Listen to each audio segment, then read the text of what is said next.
Hello and welcome to another episode of Tips and Ideas with Ed Wallace of Midwest Landscaping. www.uniqueenvironments.com. We're riding mobile again today here in Los Angeles County. We're headed down to Long Beach and to check my mail and to just check on a project we're working down in Long Beach. And today's topic while I'm driving is going to be doing pruning. The value of pruning back a plant once it gets kind of overgrown and leggy looking. Just some ideas and some tips concerning when to prune and why it's important to prune. Sometimes my clients, they get pretty perturbed when I come in and I what they call butcher a plant, where I actually cut back a lot of the plant material from the standpoint of its limbs, blooms, thin out in between the plant and around the base of the plant. But there's a reason why I like to do this. My concept is if you prune it back, it will cause it to really bloom out. And the reason why is you give the plant an opportunity to take a break. Everything and everybody needs a break. All plant life and human life, as you may know, need a vacation or a time to relax and recuperate.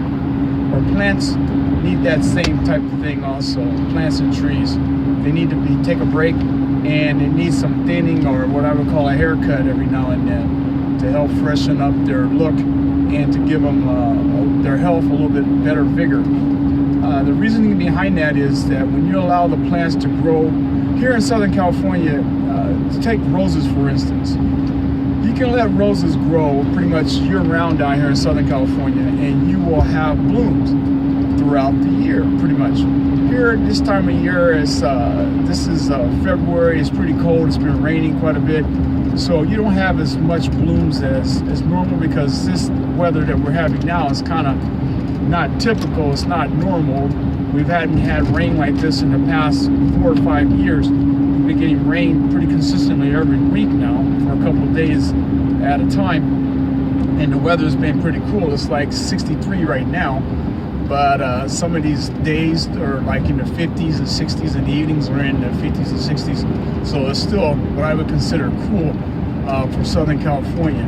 But roses will bloom pretty much year-round down here.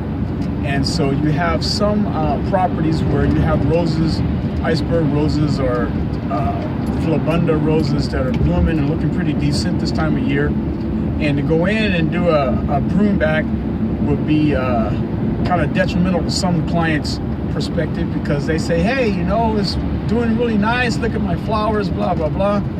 But in reality, with roses anyway, a lot of roses are due to be pruned back for their seasonal pruning anyway. Between January, February, and March is when we normally do rose pruning here in Southern California. We prune them back pretty severely and give them an opportunity to take a break, and also to feed them with some nice food, flower food, and something to help reduce the amount of pests that come up on the roses, some systemic type of herbicide, if you choose to use that. Some people use more of an organic type of herbicide to control the, actually not herbicide, I mean pesticide, in order to control any kind of aphids or pests on the roses, but we'll get into that in another episode.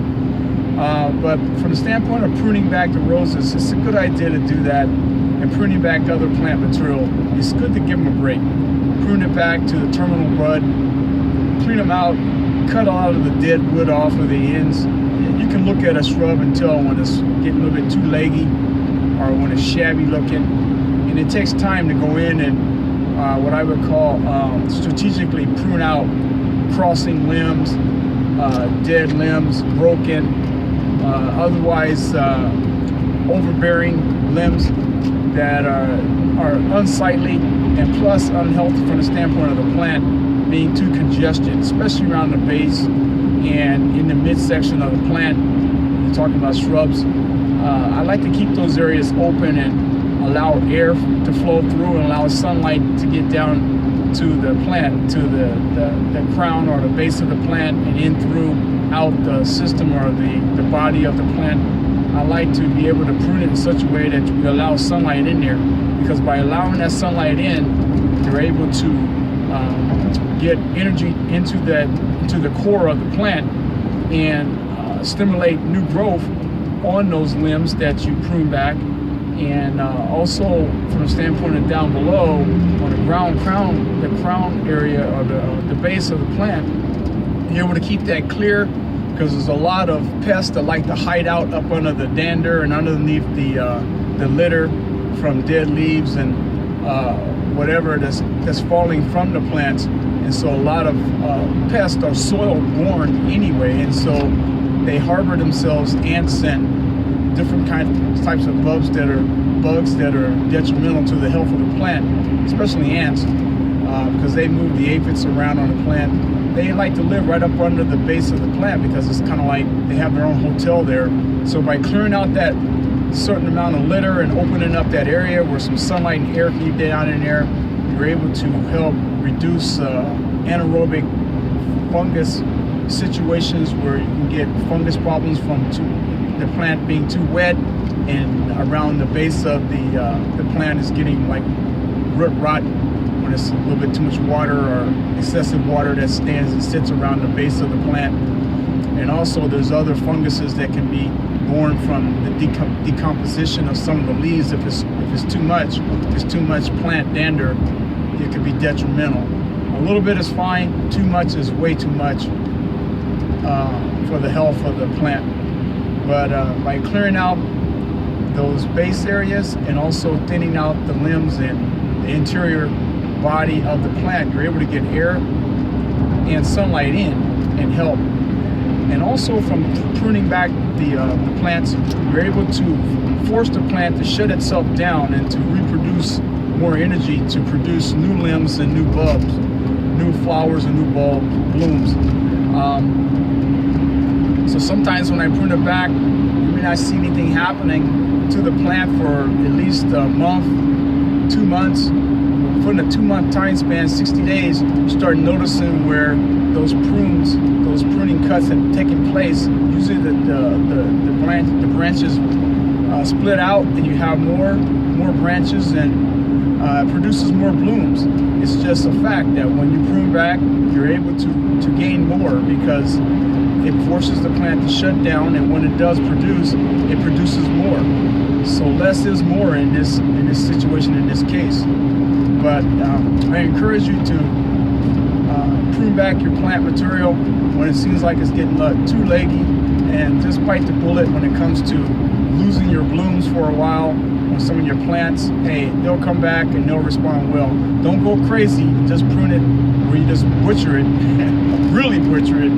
But take the time, and there's some nice articles about pruning, correct pruning online, and also at your local libraries. I know people don't usually go to the library anymore, but it's a really nice place to go. Got some really good books there, old school books that tell you different techniques and the proper way of doing things. And the libraries are pretty nice and quiet. But most people, they do everything online nowadays. So you can go online and just type in pruning techniques for shrubs, pruning techniques for trees, whatever you choose you want to prune back. I'm quite sure that you'll find articles that will pop up to give you some ideas and tips on how to properly prune. But and also fertilizing the plant. But we'll get into that on my next episode. We're talking about fertilization after you do pruning like this. But do it. Technical pruning never hurt a plant. This enhances it to do better. So this is my second stab at my mobile educational lab here. So let me know how I did, and give me any ideas or suggestions that you may have. This is Ed Wallace saying bye-bye for now. Midwest Landscaping, www.uniqueenvironments.com.